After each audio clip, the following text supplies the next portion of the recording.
Maloni hala, ko he training te no. Ia ko toku inga ko kupa ko toku takunga luanga mai ani ko au ko he tamaho mai. Mato tatuanga tēnei ngā lua iau. Ko te Vaka Pacific Nursing Service. Ia, ma ko nā ngā luanga ienei a te Pacific Family Violence Prevention. Tōku tūranga i te nā ngā luanga ienei ko au te takitaki a te matova e ngā Tokelau. Hello. Alani hala, toku inga ko Sipaia, Sipaia Kupa. Ko takunga huenga, Fuli, ko hitaina ho mai, ko over te, probably, tohu he huitau hea, been in healthcare. And takunga huenga nei, I was a Senior Systems Development Manager for Pacific People. But taku link ki te ngā runga tēnei, I have been part of the cause to address family violence prevention probably for the past nearly 8 years now. And my role is a co-facilitator, and we do this work in addition to our normal work. Yeah. Maloni hala, malo te mamalu Tokelau, ko toku ingoa ko Salapima Fuli. I'm currently the research advisor for Te Whare Wānanga o Aotearoa, and I'm linked to this work. I've been linked to this work since 2010. I was the original writer for the Kāiga Mao'opo'opo. And so I've been working in this field for 10 years now, mainly in the area of research and looking at ways to help our people in our future. Hello. Yeah. Te hoka heo ni ma te hoka ua lokalame mai te vai te kua te ka ni hala. Ia malo, ia hoka tai lele. Nala tēnā kuma mai te anganga o tatua mahutanga i te ahi nei, ke hoka ua o te programe tēnā mai te vai huku te ka ni. Ka keto kila laki tātou te hoko manatu ki ni vāenga tāua na ahia ki tāua mai te programe lawa tēnā ni. Kai i te hea ni hoku mo tātou Kāinga, ni ke hana hoki tātou wakai te ahi tēnei, te hoka Tokelaun te hoka Peletani, ke ātinu manu mai hoki ni e tahi o tātou hana hoki e he au ki lungo te hoka Tokelau, ni, mo te awa. Ka ke te huli mumula wa tēnā e hia tuku atu ke te hoko manatu mai te tūlanga nei e tātou taratanoanga, nā vāenga ke hoki o te tātou mahutanga i te waihaku te ka. We spoke at length last week about the Vaka o Kāiga Tapu, peko te Kāiga Mao'opo'opo. But just to recap, what is the Family Violence Prevention Training Program about? So, Fala, in 2010, the Honourable Tariana Turia, who was then the Minister of Social Development, made a directive basically to ask that that we establish a family violence program to prevent family violence, but more so for Pacific families or for Pacific ethnic groups, Tokelau, Samoa, these are the islands, Fiji, Kiribati, Cook Islands, Niue, and Tonga. So her main thing was that we had the answers within our own culture to address family violence. And so she held a whānau in 2010 to do with our leadership from around all the islands. And it was mainly to set up these, what she called conceptual frameworks. And behind that was what we had, was what we call a group called the Pacific Advisory Group. And so in terms of that, one of the things she said was this: if you teach a man in a language, he understands, but he understands it in his head. But if you teach a man in his language, it goes to his heart. So her thing was is that we teach our people from our own cultural knowledge. So the Tokelau language, the Tokelau group in 2010, the whānau, we had a group and a working group, and we had representatives from all the atolls, from Nukunono, Hagoho and Atahu, all our community leaders, and there was a balance of what we call gender and age. So from there, what happened was the development of Kāiga Mao'opo'opo. It was completed in 2012. And in 2014 was the development of what we call the training models for all those ethnic specific groups. So this is where the family violence training program evolved or came about. was from that framework. Yeah. Hala ko te nio te ingo te ia ngā waka o Kāiga Tapu. Ko te matae kia te ohi hau te MSD, ko te Ministry of Social Development. E hoka te tau I te pui ngā nā kāinga pahihika kua hāinga. Ia, ko ki mātou nei ngā lue hoka tahi mana wāenga kehe o te mālo. Mana taki nā community a Tokelau ni hila. Awa kona tino mai nei rea ngai ma heo ali ki kāinga. E auhi ai nā hoa mai, kona hoa mai kāinga, nā tāma mana teini hoa mai, nā hai a konga, nā social workers. E pākina lotu, nā kau lotu, pe kona church congregation, nā hai wheau, au lato hale tua, tia kono. Ia, e vai nā hoki kina kalaputotonga kehe a Tokelaun. Ni mana tina hai tohi lotu nā kalaputotonga iena. Ia, e pāhoki ki kāinga, mana tamana mana mātua mātutua, nā Sipaia, te matai e te kāinga, toko tina lau e hoka uki e te kāinga. Ne, mana tina o malele e recognize e mātoko ni leaders, community leaders. E hoka ilo ki e nā tula hono a te mālo, e hoka te tau I te puipuinga o nā kāinga pahihika kua a whaina. Mai hoka mālo hia te hoka o nganga o te tūma te tatoanga nuku. E mahai ai ke puipuia te kāinga, mana tino tautoko tahi loto te kāinga. Ko he tai.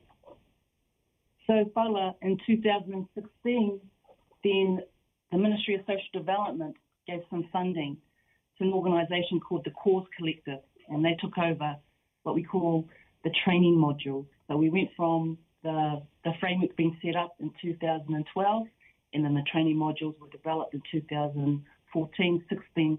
We were ready to deliver it. And so some of the main aspect of Te Kāinga Mao'opo'opo, which is different to ngā Vaka o Kāiga Tapu, was the peaceful and harmonious relationships within Te Kāinga Tokelau. So some of the, what we call value systems, values that were chosen. Now these are values to inform our practice. And so there's a bit of work that was done, quite a bit of research work around going back to what historically was ours and then bringing it to the 21st century. So the first value was aloha hai te mā manu. The next value was Vā Hiroaki. The next value was Haka alo alo. The next one was Mao'opo'opo. The next one was Hakahoa lelei. And the next one was Tali Tonginga, Te Tapua Kinga. Now, these value systems were chosen by the leadership group, but the leadership group in 2010. But we also brought those together by also having all the community have input into that overall framework. So really, it's really about Te Kāinga Mao'opo'opo, it's about strengthening our family, strengthening our relationships, strengthening our love for each other, particularly at this time during the COVID pandemic.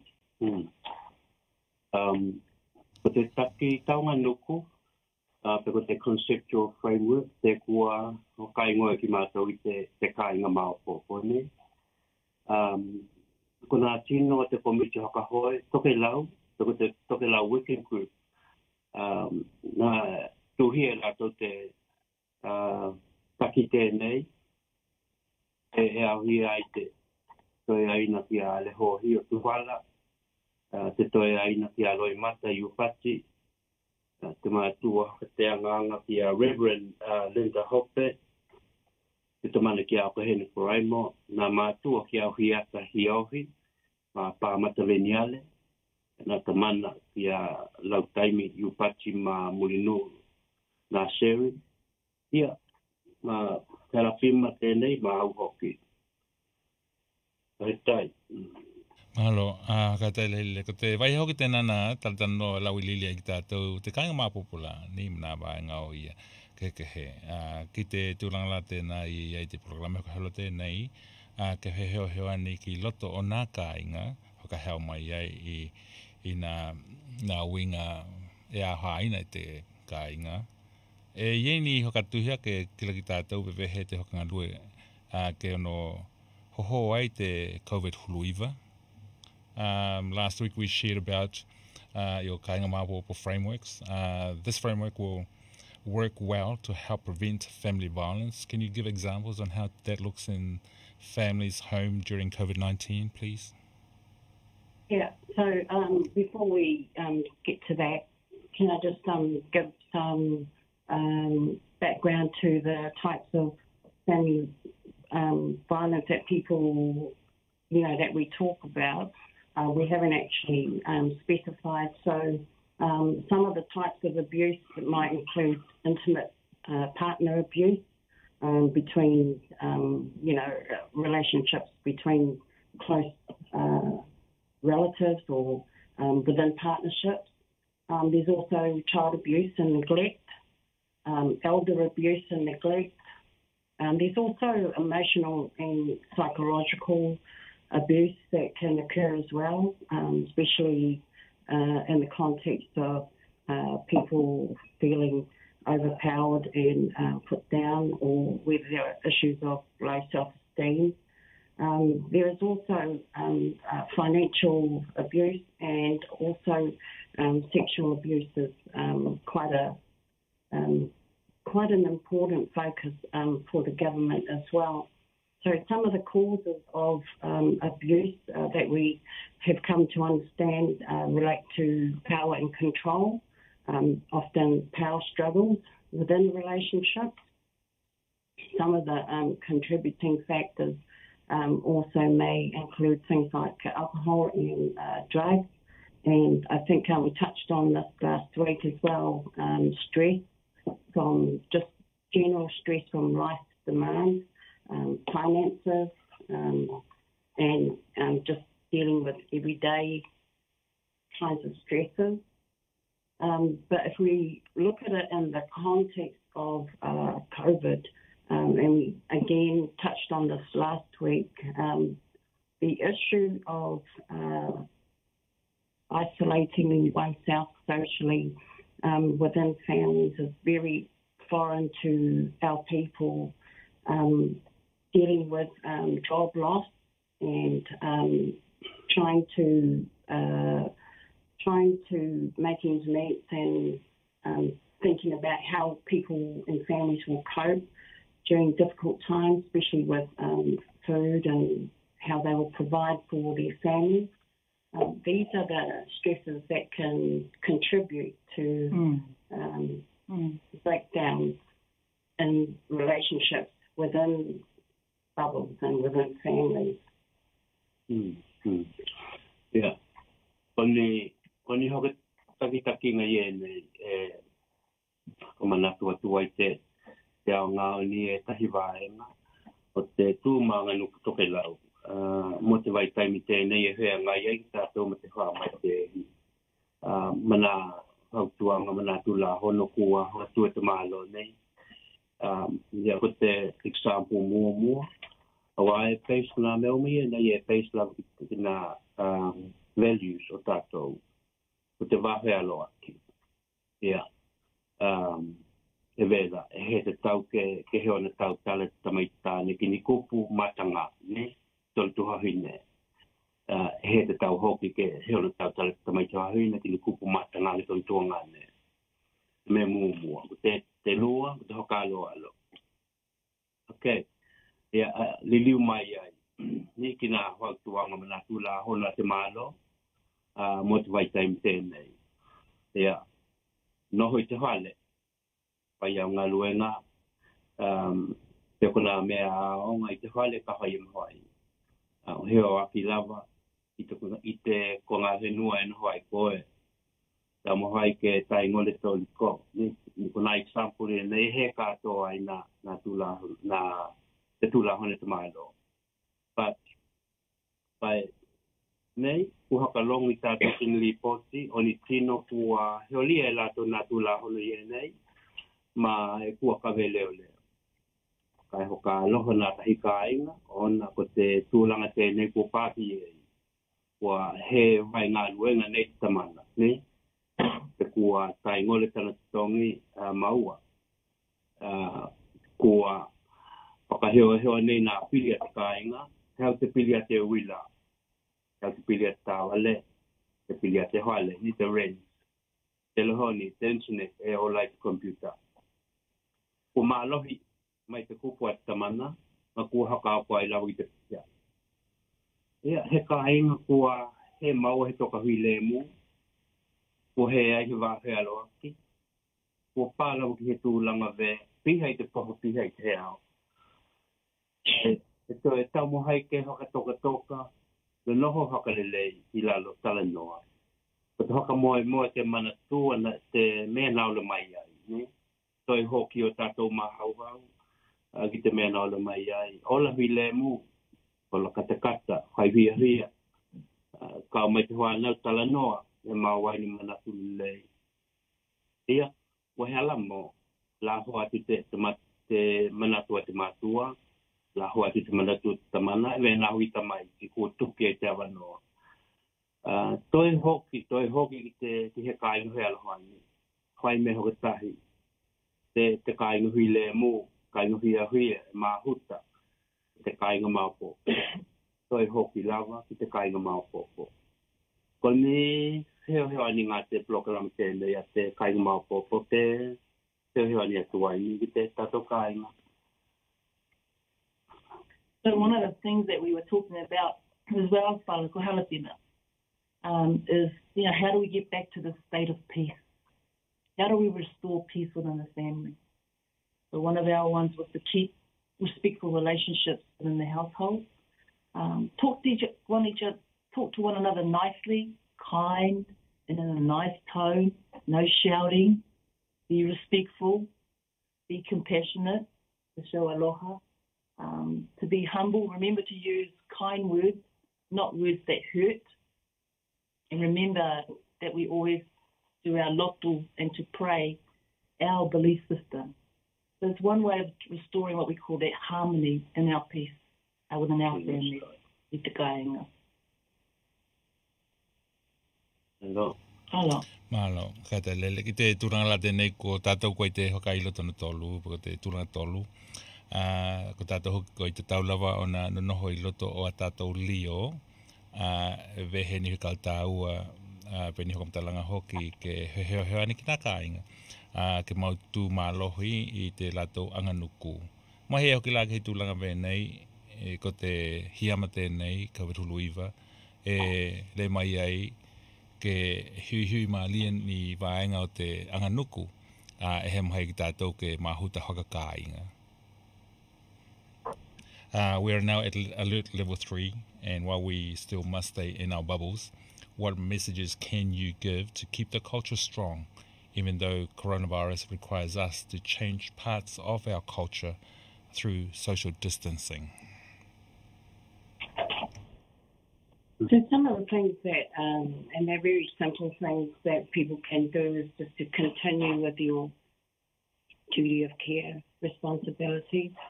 We already have an understanding that we have cultural obligations within our families based on our roles within our family. And so it's important that we continue with that.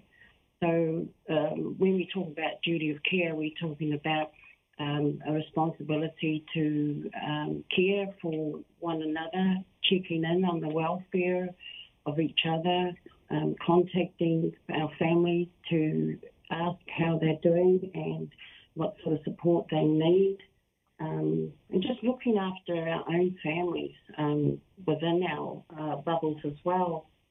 We still need to, as you mentioned, follow the alert level 3 rules and not to break our bubble, but we still need to stay connected with each other. And also, I think we touched on this last week as well, that when we're all in the home together, especially with our older relatives, that's a great opportunity right there to get some education and some learning. And it's also good for our older people as well to share their knowledge, their skills, their experiences within the household. So that's just some of the simple ways that you can continue with your culture. I think we also said last week, Fala, was that it's a really good opportunity now during COVID to get back to understanding who we are, where we come from, so that our children understand their connections to each other, as well as to their cousins for the third generation, our youth. And they can understand how their great-grandparents came from Tokelau to New Zealand, or for those that have travelled around the world. It's a huge opportunity for our families, our elders, to transmit that knowledge onto our youth. The other thing is, too, is that we're now in, sort of 21st century. In some families, there aren't the elders anymore. So usually it's those that have the knowledge of their maha, to pass on the stories. And these are kind of stories, that people can talk about in their bubble we have in New Zealand. Wala te kona tiu te o tātou, me he mai he tāwhia, ai tuai taim tēnei. Hai kalonga tuko he tala koe he tino I tō Kāinga, noho I he tahi wale, ko he tahi ko ngā henua. Te rohoni ki wili ki hai tala ki te lelei ki lātou. Naua he ona ko kuna tula honi ene ko ko tune malo ya ka ha ne tino ko he o kini kai he ta hi ai te bili o ya hi ahina tai kai na e pa kina next to our ko ai te la na tu we ka he to nu ya bili na le lo e la na numela ye na tino e mawai na he ni na Malo, okay, taile ni taimi o he lukitau tēnei, mō ki nā tino e tau mhai ke hao mai I te COVID huru iwa, mai heo ke la I te noho katahi loto lava te lātou lio. Ni ani hoi tuanga mā koutou, mō ki lātou ia nā wō, nā Kāinga. Ni taimi a hainanga, hokahea ngai mani taimi, mahatia I te tūlanga iai, te hokahea wā, peko te family violence, I loto te lio o ki lātou. This is a challenging time for many people, especially trying to cope with what is happening in your own bubble. What advice would you give people who know friends or families who are going through difficult times because they may be experiencing violence in their bubble? Yeah, you're right, Bala. The thing that's really important is the checking in of people, making sure they're okay, and keep on checking in. When you start to see that something's not quite right, then something needs to be done. But firstly, what's been given is a whole list of numbers. If you're feeling unsafe, then you need to access what we call essential services. These services are places where people can go to for help. Sometimes, if you don't know what an essential service is, then ring a member of your family or somebody you trust. Somebody you trust if something happens. But in terms of any violence that happens in the home, then you just dial directly 111. That'll take you straight to the police. But if you think your neighbour needs help, and don't want to intervene yourself, then you can call 111 as well for help. Yeah. We would probably advise not to intervene, just, because then you'll put yourself at risk, but just to contact an essential service. And if you, for example, ring the police, they can then put you on to all the other relevant services that can provide support. So it might be the women's refuge. If you're needing accommodation, then they can help to facilitate that process as well. So there's a range of services, but we can talk a bit about how you can make contact at the end of the session. We can give some numbers. Ia bena tāpua tu ni te taluai prokalamena hoi te pai te poteka. E hove, e nā iei tahi Kāinga ua tutupu ai te pihia ni, pihia lahi. Kai hoka aloha wa e hove ko te kuna hoanau pe ko te Tokelau e hawai nai. Ko he mohai ke he ahi telehoni tuhale. He ahi e wale mohai ia ke tapu ki nā tino e wahona me te tupu ki te ia ni. Ona ko hi taule. Ko te ao ngā ia hoki o tātou ke hoi ma tamili ni. Telehoni ki nā tino e tō Kāiga. Wo neighbors te lele pe a ki lātou kai lau kule atu ve popole. Ia, tau lau ke telehoni ni ki nā leo. Ka te walu ki lātou e hia ki.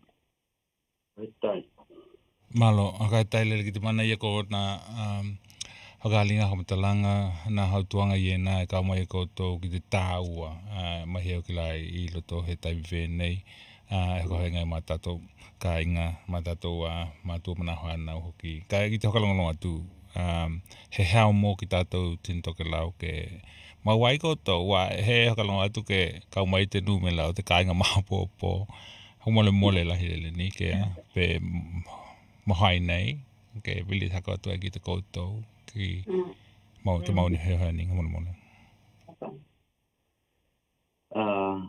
Ia. Tuk numela e o luatahi.